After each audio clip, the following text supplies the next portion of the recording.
Žmogus dirbo prie konvejerio linijos fabrike ir vieną dieną atvažiavo savininkas. Pasikvietė darbuotoją į lauką, norėdamas jam kai ką parodyti.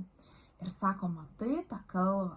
Vieną dieną ant jos stovės didžiulis namas su daugybė miegamųjų. Jame bus garažas, kuriame talpins net 8 prabangias mašinas, didžiulis baseinas ir visa tai priklausys man.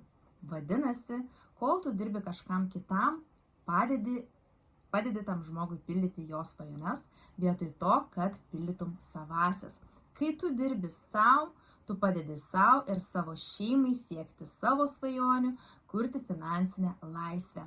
Ar ne metas ir tau pradėti tai daryti? Jeigu nori, parašyk man ir aš tau papasakosiu, ką gali padaryti jau dabar, siekdamas savo finansinės laisvės ateityje.